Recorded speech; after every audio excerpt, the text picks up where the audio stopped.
Welcome, everyone. Today we have David Silver on the show. Welcome, David. Hi. All you random people I will probably never see, but if I do, you could say, "Oh, I saw you on that interview," and I'm like, "Oh my God, which interview?" Yeah, there we go. So, David, I know that you're involved in a lot. The biggest thing is Silver Games, and through that, you've created Pony Finder as well as Tales of the City games. So, Yes. You've done a lot of stuff, had lots of experience. I'd love to learn more about Silver Games and the games under that umbrella. Okay, so before I got into making Pathfinder and Dungeons & Dragons expansions, which is most of what you know of, that's Pony Finder, that's Tales of the City, that's what they are. I made online text games, and I started making money with that. They're basically freemium games. I tried to be conscientiously freemium, so it's a good game that you can have tons of fun without giving me $1, but man, if you want to give me $1, I'm ready.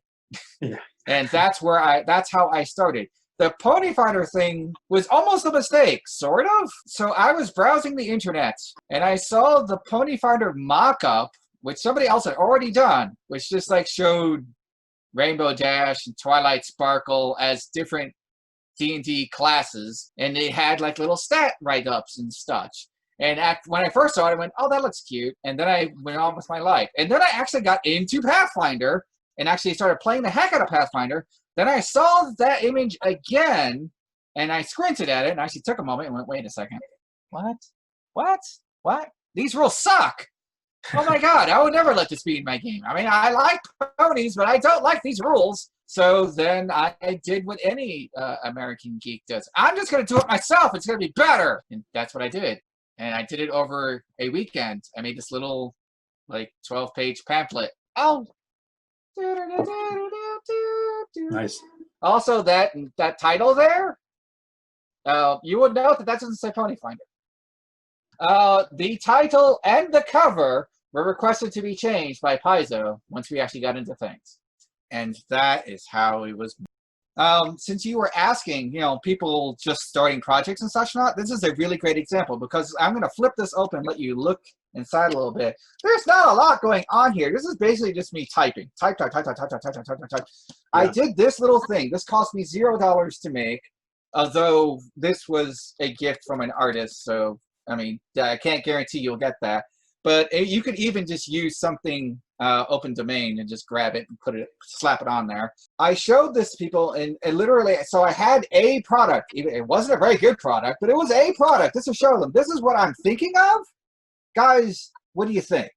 And I did sell a handful of this. But then people were like, "Man, we want to know more." Because I've raised questions in this book. I painted what could be a gloriously detailed world that we don't get to find out about.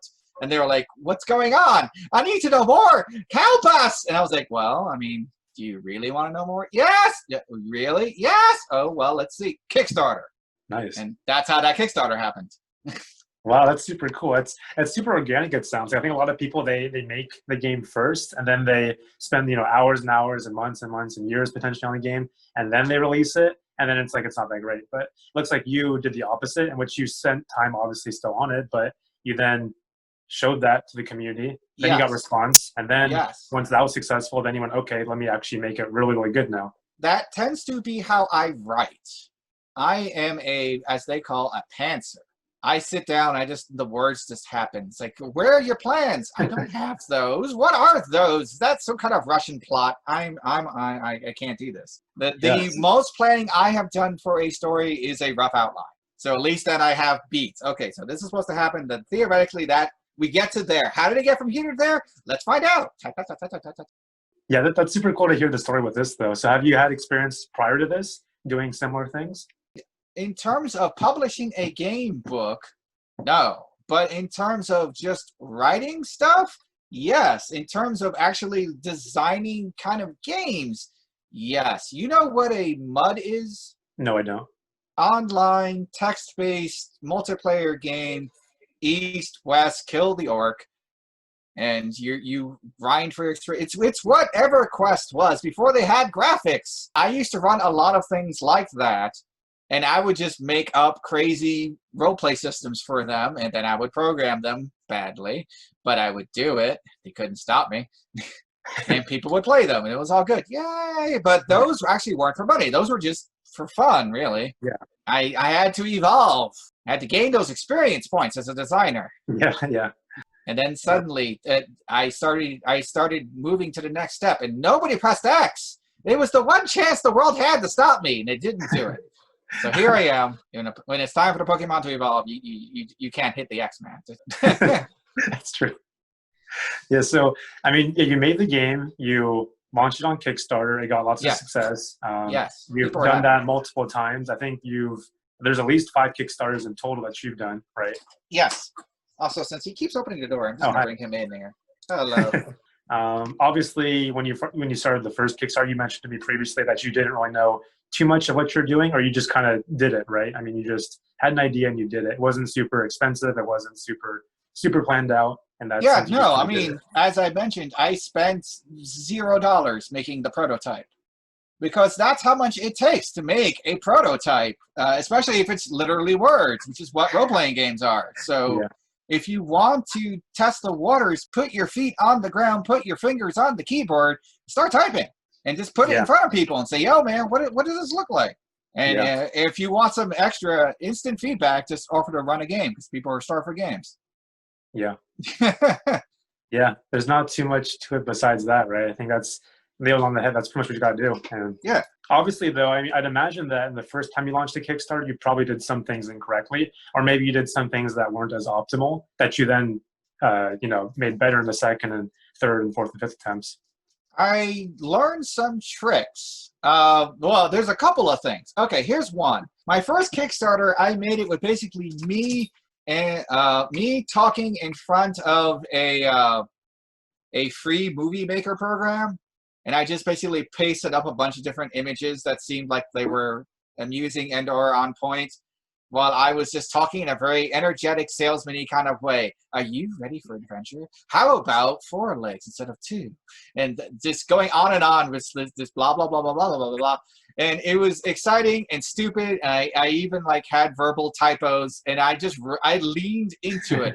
Like there was a part where I messed up saying something 3 times. So I actually added a little boop between them as if I had actually did a cut and tried to say it again.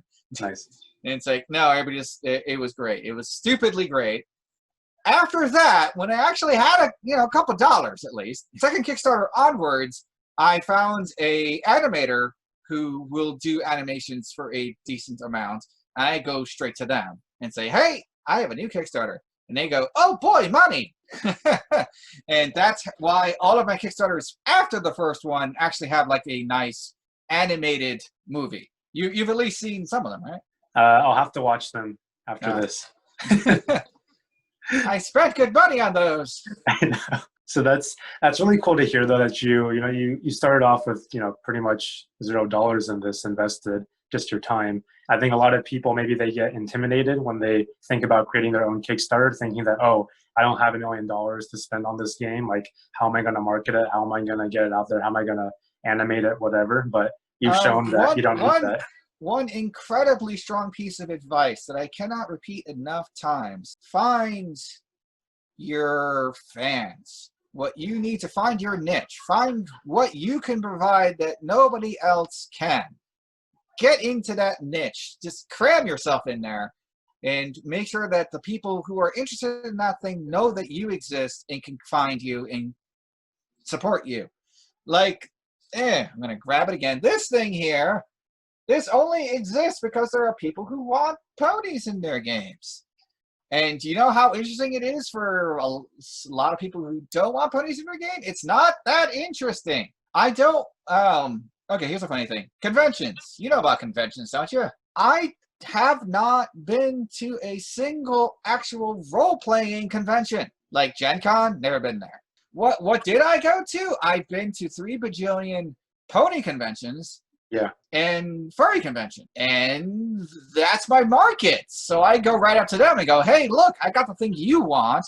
And I end up selling them to people who don't even know how to role play. just because it has what they want. It actually gives them a reason to even consider role-playing. Wait, what? I can role-play as a horse? Now you're talking. Man, this is what's been missing from my life. Yeah. And they wrote off on a book. But it's all about finding your niche. Find that niche. If you try to just be a broadband solution, the problem there is that there are a lot of broadband solutions. What the hell do you have that other people do not have? That's a really tough sell. That is a tough sell. I'm not saying it's impossible because people do it all the damn time, but it's a really hard sell. Yeah, I think that's really smart. I think, yeah, if you try to appeal towards everyone, you're not going to appeal towards anyone in most cases. So I think, yeah, niching down is the way to do it. Less competition in that sense. You can really make sure that you appeal to them specifically and not worry about other diverse demographics. So that's right. Really smart. The basic thing is we live in a wondrous time where anybody can make something if they want to. And that is indeed a wonderful thing. No complaints. But that also works against you. Because if you're trying to make a generic thing, there are a lot of generic things. There will be an unending tidal wave of generic. If you want generic, oh man, I'm shaking my head. I'm sorry. I'm slightly exasperated because I know people who are really good at writing, but they keep insisting on like making a role-playing system as opposed to just focusing on what they're trying to do, and it's not good. Yeah, I get your frustration. That makes a lot of sense, and that's really I think that's a great point to touch upon, the niche aspect and really focusing down on that. Obviously, you've done that successfully multiple times, and I'm sure that you're going to continue doing that in the future. So you mentioned, leveraging your community. Yes. Obviously, I'd imagine that when you first started, your community was a lot smaller than it is now. So yes. How have you been leveraging your community, and how have you been growing that outside of the Kickstarter ecosystem? Well, to start with, I was doing the whole pony thing. So what did I do? I went to the pony sites. I went to Equestria Daily. I went to various forums where they hung out and said, hey, guys, pony role-playing. And then people went, wait, what? This is a thing now? Ah, it's a thing. What do you mean you're actually publishing it? Aren't you afraid that Hasbro's going to sue you to death? No. And here we are. Yay. Yeah. After that, we moved on to, I have a great big old Discord where people hang out and talk. And I discuss new ideas and throw rule snippets at them and get feedback and such like that. I have the Patreon. People get to vote on what I'm working on next and such like that. And also they're helping support me when I'm not doing a Kickstarter, which is really good. Yeah, which is very successful. And it's a lot of people, they launch a Kickstarter and doesn't do super well, but I think you found the magic formula in yours. I mean, they're all launching successfully. Kickstarter tip. Your goal for your Kickstarter should be as low as it can be that you can make a book. Also, I mean, this is something that I do, maybe not everybody can do, is I don't pay myself, but there's two sides to this. I get whatever the hell is left over. That is, to me, a double win, because one, it gives me incentive to, man, if I can do this efficiently, that's better because I get more money. Two, it means the book gets done leanly. It also means I get to put a nice low number for my goal. That's why my books tend to be 1,000, 2,000. And even that, I could probably squish it down if I really, really wanted to. But actually, I have a personal limit to how little money I'll put in the book because I want some good graphics, y'all. Come on. Due to things like print on demand, your initial outlay is only in the art and the layout, really. And if you have an editor, which I sometimes have. Yeah, that's definitely true. I think that's a good point too. I mean, like, people always try to strive for perfection when they launch their own Kickstarter, but it's never going to be perfect regardless of how many hours or how many people look over it. So there's no such thing as perfect. No such definitely. thing. Yeah, so just, press the button, launch it, go ahead. I mean, that's... Smash that even if it's not button. perfect. Yeah, exactly. Okay, so you have a Kickstarter and it fails. Oh, no. There is something you can at least bring from that Kickstarter, whether it succeeded or failed, to your next Kickstarter that I'm going to throw out there. Write down, even as you're doing the Kickstarter, every website, email address, name of people you contacted, whether they contacted you back, whether they actually published you or not. So you have a cheat sheet for the next time you go. You know who to go to first. Those guys responded last time. I'm going to hit them up first. Yeah. And then you can still spend the same amount of time, but now you're looking for new people. Yeah. Because you also have a list of who not to bother with. So Yeah, that's really smart. So Yeah. that optimizes you. So even Yeah, if that's you really smart. fail, you didn't get nothing. Yeah, it definitely makes things easier for next time. I think, yeah, having a systematic approach like that is definitely valuable. I think a lot of people just, it's not to say that they're not experienced or not that they're doing things correctly, but a lot of people may look at this more of like a passion project in which they don't take it as seriously as they would like a normal business. In I mean, which, are you saying this isn't a passion project? I'll have you know. at least in the sense that they don't take it too seriously, but you're obviously taking it very seriously in the sense that you are keeping records of these things, you are optimizing Man, for I the give future one. off that impression. I am somewhat of a strange, chaotic mess that happens to work, but I'm happy to share the things that happen to work out. Yeah. I've learned a good appreciation of spreadsheets. All Yeah, right. I think that's really valuable, having that kind of systematic approach, and of course organizing it all like that, because it'd be super overwhelming if you didn't have that kind of spreadsheet, I'd imagine. Spreadsheets are magic. So I'm curious, I mean, obviously the people you contacted, they're already in the same niche as you. I'm wondering how successful has that been, the outreach been, and have you found ways to make it more successful? That can be hard. Most of them, as long as it's something that's relevant to them, they don't give you much flack. Tales of the City was not a hit with all of them because a lot of them were pony specific, and they're like, that's not really pony. And they're like, well, it isn't. But thanks for looking. And you kind of have to accept that. It seems like if you contact people that are specifically in that niche, then they're generally accepting. Well, see, that's the thing. If you find your niche, a lot of things fall into place for you. Yeah. Like, if you're specifically after people who are into space operas, and you're contacting somebody who does blogging about space operas, and you're telling them about your space opera Kickstarter, you don't have to feel awkward. Hey, here's a thing that you should legitimately be interested in. Yeah. You want to talk about it? Yeah. Know your niche. Know your niche. Yeah, that's definitely true. That's very smart. I think that, I like this theme of this interview has been, know your niche and optimize towards it. I think that's very powerful. Yeah, no, it makes a big difference. Like, if you don't have that, if you're not laser focused on that niche and you're wandering out, then you're talking to somebody who likes anime and you're trying to tell the anime person about your space opera. And how do you even start that? Yeah. Yeah, that's true. So I'm making this game, it's D100 base, and it's about spaceships and the people on them and their crazy relationships. And what? Yeah, see, that's awkward. That's going to be really low quality conversion if you get a conversion. No, you should not be there. You need to know your niche. Yeah, exactly. I guess kind of a segue, but I wanted to then discuss, you had 5 Kickstarters, and obviously they've been successful. Has it become easier with each progression, with each new Kickstarter? It's become a lot less stressful in ways because at this point I go, yeah, it's going to be a success. How good of a success will it be? It's really my change of focus, which makes sense. I'm not worried about, oh no, this is just not going to make its goal. It's like, I think the internet would have to crash before I didn't make at least 1,000. I don't know what strange sequence of circumstances would form that, or maybe I died before the Kickstarter ended. I don't know how I could fail that at this point. I would feel really bad. So now that you know that you're going to succeed with each Kickstarter at a base level, at least, have you optimized your campaigning differently? I've gotten better at offering stretch goals that don't kill me. Because it's very tempting with a book to keep offering more stretch goals that also mean more and more book.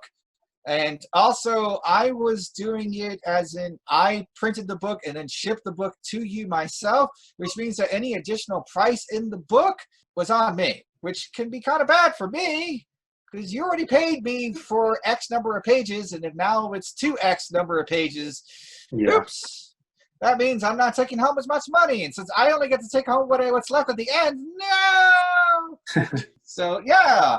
I learned it is, at least this time, with this new Kickstarter, actually I started it, I'm giving people coupons to get the book. They get it at the print price and the ship price. So they're getting it at the wholesale value. It doesn't get any slashed harder than that. But that means that if the book gets bigger, that's not my problem. Yeah. Please don't get mad at me.